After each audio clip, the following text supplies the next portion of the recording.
The click of Mark's pen was louder than his laugh. The sound carried across the glass-walled boardroom as he slid my resignation letter back toward me, smirking. HR tried not to look. My hands were steady flat against the manila envelope that held one page he'd forgotten ever signing. Outside, the city buzzed in fluorescent rhythm, unaware that his empire was already ticking toward silence. I didn't need to raise my voice. I'd already written the clause that would answer for me. Before I go on, where are you watching from? Tap like this one's personal. The moment my resignation letter hit the table, Mark Denslow laughed. Not a nervous laugh, a full, chest-deep sound that made the HR director glance down at her notepad like she could hide in it. "You're serious?" he said, twirling his pen between his fingers. "You really think Aureon's gonna stop spinning because you quit?" His tone dripped amusement, but there was calculation behind his eyes. I kept my voice steady. "My last day is the 30th. He leaned back in his leather chair, the kind that creaked like it knew too much. "You're a compliance analyst, Stella, a glorified paper pusher with a complex. We've got automation for that now." The HR rep chuckled weakly. I felt the sting crawl up my throat, but I swallowed it down. I'd been spoken over before, talked down to by men who measured worth by how loud they could talk in a meeting. But this felt deliberate. He pushed my letter aside with the tip of his pen, signing the separation form like he was swatting a fly. Then he slid an empty company folder across the table. "Souvenir for all your risk memos," he said. The paper thudded softly against my hand. I smiled once, small, sharp. He thought it was defeat. He had no idea that in the manila envelope beside my letter was one more document, something with his own signature on it, the same one that would turn his laugh into silence. For 11 years, I was the quiet constant in a company that measured noise as value. While executives chased quarterly illusions and held celebratory meetings about projections they didn't understand, I was the one who made sure those numbers actually stood on legal ground. I built the system that verified every claim, every certification, every client promise Aureon Capital ever made to regulators. They called it the compliance matrix. I called it Tuesday. My department was tucked into a corner of the 24th floor, far enough away that no one ever wandered in unless they'd made a mistake. They came to me like I was a machine. "Fix this form, patch that filing, make it look clean." I didn't argue. Quiet is a kind of camouflage when everyone else is loud. I learned to listen to what wasn't said in meetings. The things they brushed aside, the shortcuts buried under phrases like executive discretion or temporary exemption. I was the one who caught them before they burned us. The analysts respected me, even the interns did. They'd whisper that I could predict audit failures before they happened. Mark called it paranoia. He'd stroll past my glass cubicle, tap the side with his knuckle, and grin like he was teasing a pet. "You're still rewriting the rules, Harper?" he'd say. I'd smile back, neutral. But he never noticed that I didn't rewrite rules. I wrote systems. And systems don't forget their authors. When the pandemic hit and Aureon scrambled to re-register its federal compliance status, the entire firm panicked. Mark wanted signatures, fast. I wanted accuracy. He got both, but not in the way he expected. I had been the one to draft the internal ethics charter under regulatory order. Buried in its text, amid the legal jargon and procedural clauses, was my quiet insurance. Clause 9.3, Custodial Authority of Certification Ownership. It was nothing fancy, just a paragraph of dry language that gave full custodial rights to the compliance originator, unless redelegated in writing. No one read it, they just signed. I didn't add it for revenge. I added it because I knew how easily ethics could turn into PR copy in Mark's world. I believed one day it might matter. Now that belief had matured into reality. The irony was that even after everything, I still liked my job. I liked precision. I liked order. But precision has a cost when chaos signs the checks. Mark's chaos came dressed as charisma. The board loved him, investors adored him, and staff feared him in the way people fear a sudden storm too powerful to stop, too fast to question. And so they called me difficult, inflexible, obsessive, all the things women get labeled when they won't bend for convenience. I accepted it because I knew something they didn't. The moment the rules bend too far, the system breaks. And when it breaks, it looks for the one name written in ink that still holds it together. The first sign of decay wasn't a crash or a scandal, it was silence. A quiet hush that crept into inboxes the week after Mark announced his streamlined compliance initiative. He called it modernization. I called it erasure.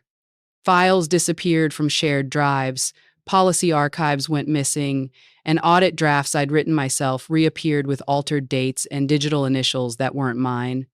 He'd replaced oversight with automation, control with illusion. "We can't get stuck in process, Stella," he'd said in one of those manic, backslapping leadership huddles. "We've got to think fast, move faster." He wasn't thinking fast. He was cutting corners so deep they circled back as traps. One afternoon, I reviewed an internal memo approving a $200 million government advisory contract. The attached certification log showed a renewal date I knew hadn't been approved. I'd personally flagged it 6 months earlier for correction. Now, magically, it bore my department's digital stamp. When I traced the metadata, I found the revision came from Mark's executive assistant's terminal 2 minutes before midnight the night prior. I documented everything: screen captures, timestamps, even the system ping from our internal server. Then I wrote an official notice of discrepancy and sent it to the internal ethics inbox. It vanished. The next morning, the compliance inbox itself was gone, archived permanently for restructuring. That was the moment I knew the system wasn't just being neglected, it was being rewritten to protect him. My first instinct was anger, then something colder. The kind of calm that comes when the truth stops surprising you. HR began calling my name more often. "Just check-ins," they said. "Nothing to worry about." But every meeting ended with a variation of the same message. "We value your diligence, Stella, but maybe don't push so hard on legacy policies." Mark's trying to modernize the culture. Culture. That word had become his shield. Beneath it, he built an empire of polished deceit. He charmed investors with buzzwords about agility and innovation, while quietly dismantling the internal scaffolding that kept the firm legal. Compliance wasn't glamorous, it was the plumbing beneath the walls. And Mark was tearing out the pipes, repainting the leaks, smiling for the camera. A week later, one of my junior analysts, Erin, was let go for performance inconsistency. She'd sent me a private message the night before saying she couldn't find her report drafts in the archive, they'd been scrubbed clean. She'd used the phrase, "something's off." The next day, her badge stopped working. Mark called an emergency meeting, praising efficiency and decisive leadership. He smiled as he talked about trimming redundancies. My jaw ached from how hard I had to clench it. Afterward, I stayed late, as always, in the low hum of empty offices, fluorescent lights flickering over polished desks. I opened a personal drive, labeled Shadow Archive. It wasn't rebellion, it was survival. Every audit log, every policy version, every signature trail that had ever crossed my desk had a copy there. I knew better than to rely on corporate memory. Companies forget what doesn't flatter them. That night, I whispered to no one. They can delete emails, but they can't delete timestamps. I stayed until 2 a.m., exporting evidence, encrypting it, labeling each file by clause number. By the time I closed my laptop, the city outside had gone still. I looked at my reflection in the glass, tired, yes, but not defeated. Somewhere deep in my gut, something had shifted. The fight was no longer about recognition. It was about preservation of truth, of order, of the work that had kept this company clean long after men like Mark turned it dirty. And I already knew how this story would end, not with confrontation, but correction. Clause 9.3 had started as a safety net, a line buried in the ethics charter no one but I ever read. I drafted it in 2020 during a chaotic quarter when Aureon's audit backlog nearly triggered a federal fine. Mark had stormed into my office that night, sleeves rolled, voice sharp. Just get the signatures, Harper. We'll clean the paperwork later. I remember the smell of burnt coffee and panic on his breath. I'd nodded, quiet as always, and stayed late rewriting the entire compliance charter from scratch. It wasn't rebellion, it was containment. He wanted speed. I built structure. I slipped in the clause while he paced the hall, taking calls and barking promises. The language was technical, bland enough to be invisible. Custodial authority of certification ownership remains vested in the originating compliance officer unless redelegated in writing. A sentence born from necessity, signed without question. His initials MD sat beside mine at the bottom of page 12, forever binding him to the system he mocked. When I submitted my planned resignation, that clause came with me, dormant but alive. It wasn't power. It was gravity, waiting to reassert itself. For years, I'd been told to simplify, to automate, to make the process idiot-proof. But no system survives when the idiots are in charge. Every federal certification Aureon held, every client audit authorization, every renewal code ran through my credentials. Not metaphorically, not symbolically, legally. The government's database tied those licenses to one name, Stella Harper. And unlike the rest of Aureon's flash-built tech, federal systems don't care about charisma. They care about signatures. The day after I left, IT probably assumed it was routine when they deactivated my account, but they didn't realize they were pulling the plug on the heartbeat of Aureon's compliance matrix. Without my active credential, the system would attempt to verify the last authorized custodian and fail. And when it failed, it would cascade contracts, filings, validations all flagged unauthorized. That's not sabotage. That's design. I didn't plan to watch it happen. I wasn't cruel. But I did prepare for the moment it inevitably would. I'd spent the last month before resigning, transferring my archives into a private repository, screen captures, form trails, approval histories, all stamped with my user ID. It was boring insurance, the kind only people who've been underestimated for a decade bother keeping. I'd written the procedure notes, the renewal logic, the delegation workflow. I'd built the compliance skeleton they'd use to prop up their empire, and now, with me gone, the bones would remember who built them. As I sealed my manila envelope that morning, I slipped a single printed page behind my resignation letter. The clause itself, highlighted in yellow, the same yellow I'd used 3 years earlier when I'd marked it for internal record. It wasn't a threat. It was documentation, my native language. When Mark laughed, he thought he was hearing weakness. What he didn't hear was the ticking beneath his own pen stroke. Bureaucracy is slow, but inevitability is precise. A system can forgive many things: oversight, error, even arrogance, but not invalid authorization. The signature that built Aureon's compliance core was gone, and my system, would do exactly what it was built to do: flag every fraudulent credential until nothing false remained standing. I walked out of that building without looking back, the elevator doors closing on 12 years of noise. The last thing I saw before the floors disappeared was Mark's reflection in the glass, still laughing. He didn't yet understand that sometimes the quietest exit leaves the loudest proof. The first email hit Aureon's executive inboxes at 7:43 a.m. on a gray Monday. Federal oversight portal credential authentication failed. By 8:05, 5 more followed. By 8:30, the firm's compliance dashboard, once glowing green across all accounts, blinked red in a synchronized pattern that looked almost deliberate. The automated system I'd built didn't crash, it revoked. That's how it was designed. No authorization, no validation. Every single license under Aureon's federal registry now displayed the same error: invalid custodian signature. Inside the 23rd floor boardroom, panic replaced protocol. The air was thick with the smell of burnt espresso and fear. Mark Denslow stormed in, tie half nodded, shouting over his own thoughts. Why am I just hearing about this now? No one answered. HR looked pale, IT looked smaller, and finance just stared at their screens like maybe the numbers would rearrange themselves. Who authorized the license renewal freeze? Mark demanded.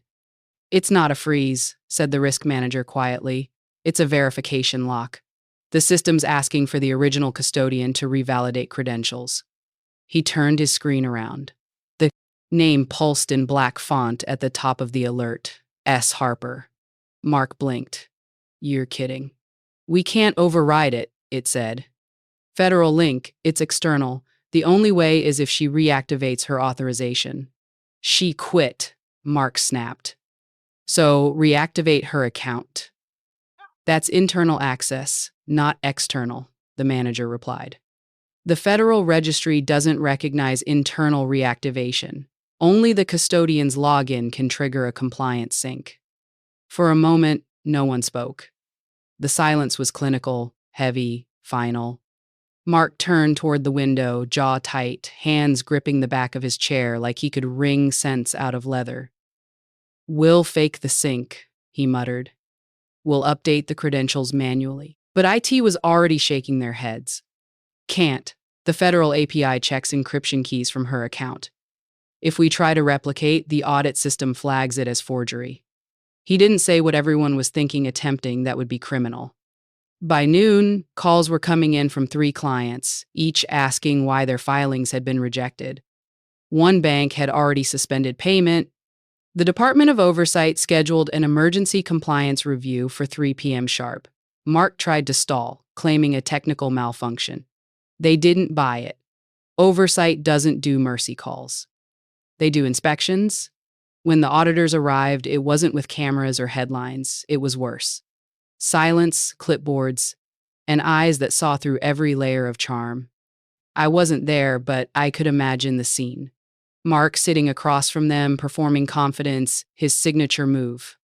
The audit leader asking calmly, "Can you confirm who the active custodian of Aureon's federal certifications is?" And him fumbling for a lie that wouldn't sound like one. They already knew the answer. The system had attached my signature to every credential. When they asked for documentation proving delegation, all they found was clause 9.3, my clause, with his initials right next to mine. That one page turned his empire inside out. You can't erase a signature from a federal archive.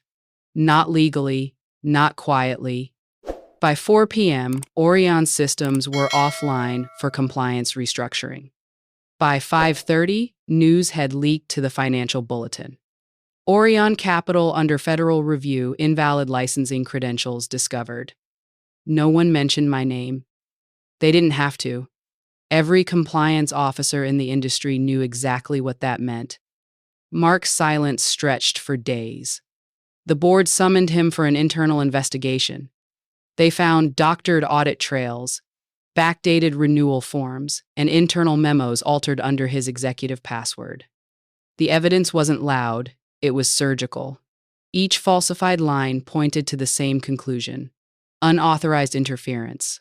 A crime wrapped in paperwork. When he finally spoke to the press, his voice was unrecognizable, tired, strangled, stripped of swagger. This was an internal miscommunication, he said, a procedural oversight. The cameras caught the tremor in his hand as he adjusted his tie. Oversight.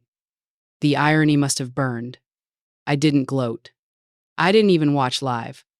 I was in a different office by then, across town, reviewing an integration plan for my new team at Ravel Hartman.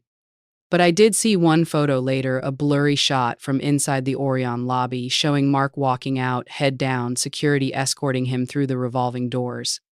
In his hand was the same leather binder he'd mocked me for carrying years ago. Someone captioned it online.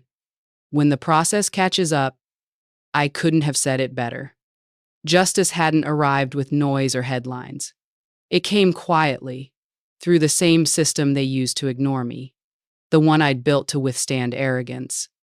A compliant structure has no ego, no favorites, no fear.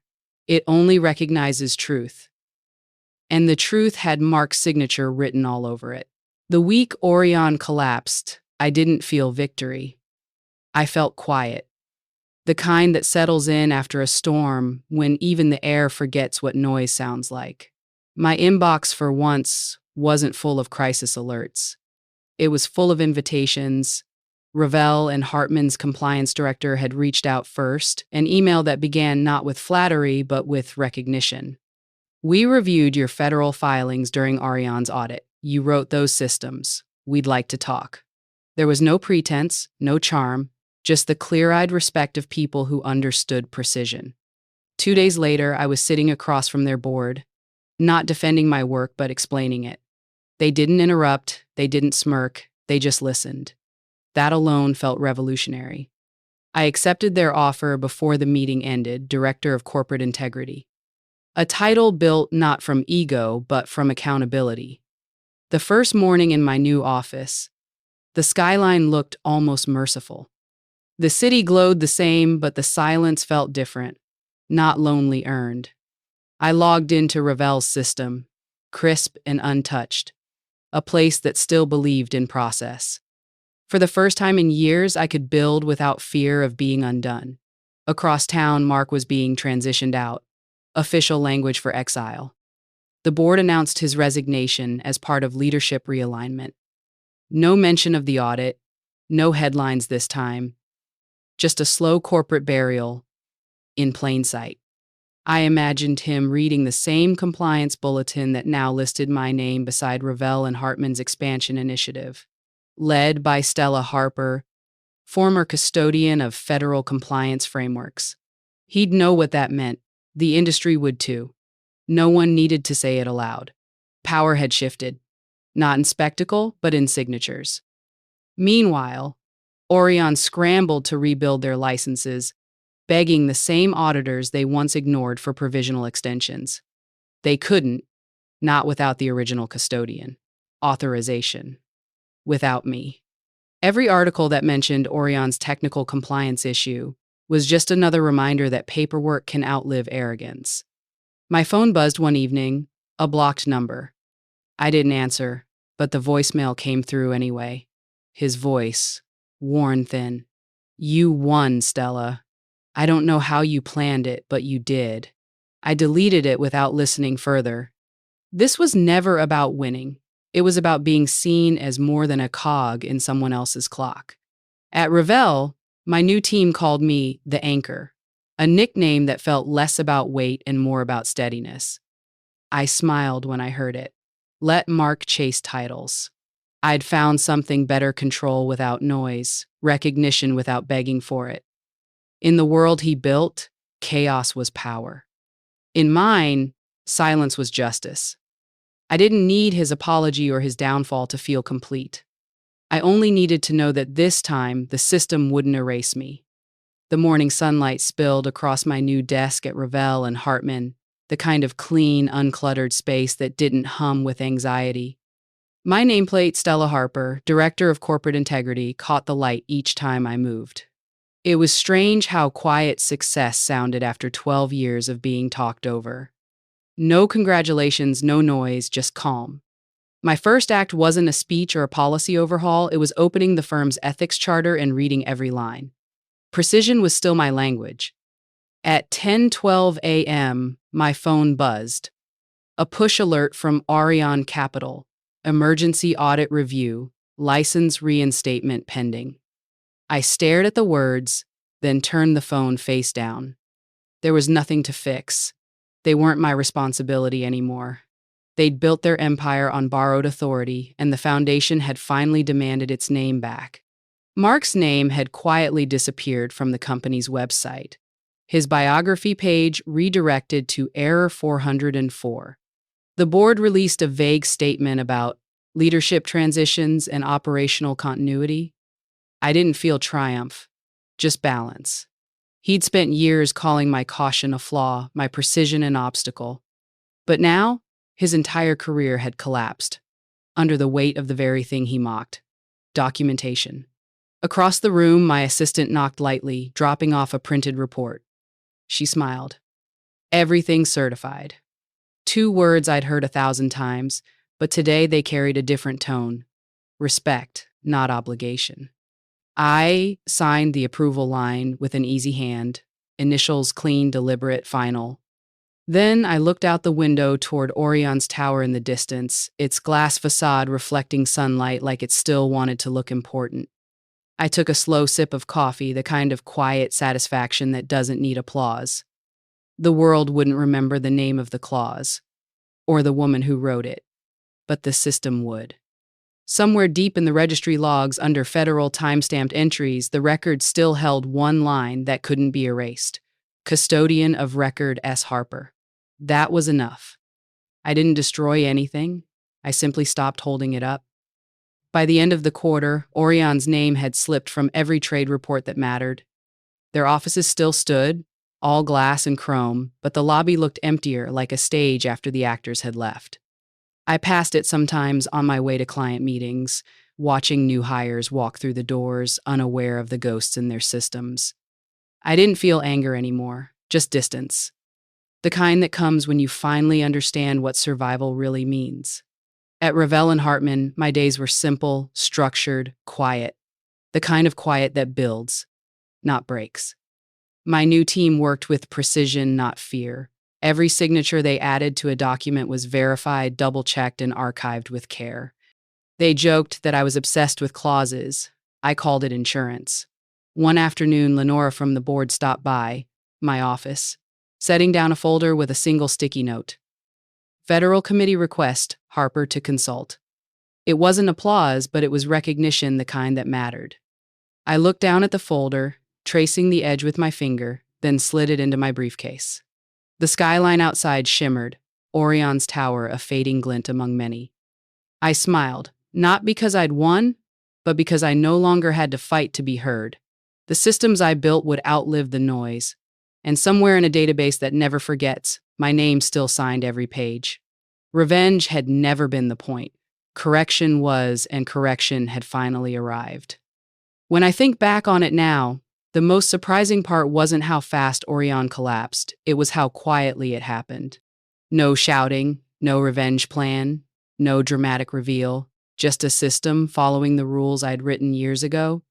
What ended Mark's career wasn't sabotage, it was negligence colliding with documentation.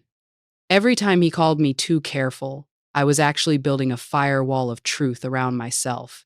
Every timestamp, every clause, every email became a thread in a net he didn't know he was walking into. That's the hidden strength most people overlook in corporate life, the quiet power of preparation. It doesn't look glamorous. It doesn't trend on LinkedIn. But in a world where charisma often outruns competence, paper trails are a kind of justice. Mark's downfall exposed something bigger than his ego. It revealed how fragile companies become when they treat governance like paperwork instead of infrastructure. The systems that protect a business only work when the people running them respect why they exist. I used to think being thorough made me difficult. Now I know it made me irreplaceable. When you're the one who understands how things actually work, you don't need to shout. You just need to keep records. The truth has its own patience. His punishment wasn't public disgrace, it was quiet irrelevance. My growth wasn't triumph, it was freedom. I walked away knowing I didn't need validation from people who only respected noise. How to get started today? Document everything that matters. Even if it feels tedious, keep records of approvals, decisions, and key communications. Write your own Clause 9.3. Know your boundaries, protect your work, and make sure your name is attached to what you create. Stay calm when others cut corners. Let arrogance reveal itself. Systems built on truth will always correct the imbalance. Invest in clarity, not drama. Silence backed by evidence will always speak louder than panic. Before you go, tell me in the comments, have you ever stayed silent and let the truth prove your point? Don't forget to like and subscribe if you believe quiet power still matters.